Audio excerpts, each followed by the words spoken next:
हमारे साथ प्रवक्ता जुड़ गए हमारे साथ। तो बीजेपी के प्रवक्ता है शिव सिंह भारती जो हमारे साथ जुड़ गए फोन लाइन पर। आपके पास आते हुए शिव जी, आपको क्या लगता है साध्वी निरंजन ज्योति जो कि एक बड़ा चेहरा यहाँ पर थी, क्या कारण रहे हार के?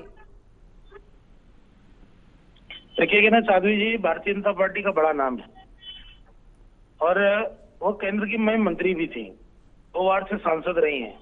कहीं ना कहीं एक एंटी इनकम्बेंसी बन जाती है, 2-3 बार जो लड़ते हैं तो कहीं ना कहीं रही होगी और हम अपनी बात नीचे तक नहीं पहुंचा पाए।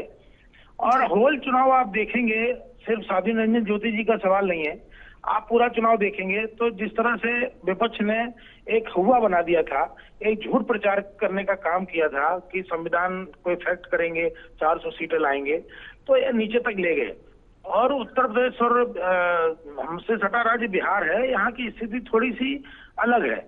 यहाँ आप देखेंगे एक बड़ा वर्ग जो है संविधान के इर्द गिर्द घूमता रहता है। शिव जी, आपने कहा कि विपक्ष ने हवा बनाया, उसने संविधान को खत्म करने जैसी बातें कही, लेकिन क्या वजह रही कि बीजेपी का गढ़ होते हुए भी यूपी हिंदी पट्टी राज्य है और बीजेपी की मजबूत पकड़ इस पर मानी जाती है, उसके बावजूद भी विपक्ष सफल रहा अपने एजेंडे फैलाने के पीछे? बीजेपी की तरफ से क्या कुछ कोशिश नहीं की गई?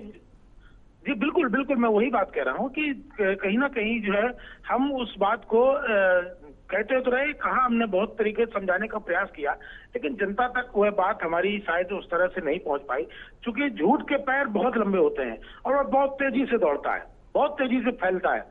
तो वह कहीं ना कहीं, अब देखिए मैं फिर कह रहा हूँ कि जो प्रत्याशियों की एंटी इनकम्बेंसी रहती है उसका भी थोड़ा सा कहीं ना कहीं प्रभाव पड़ा है।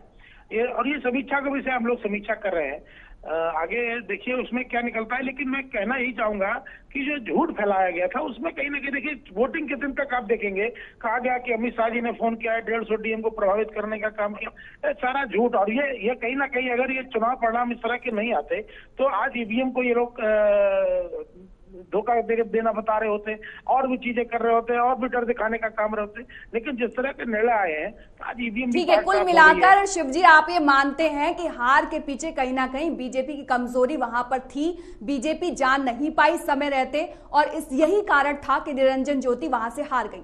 तमाम हमसे जुड़ने के लिए शिवजी आपका भी बहुत बहुत धन्यवाद।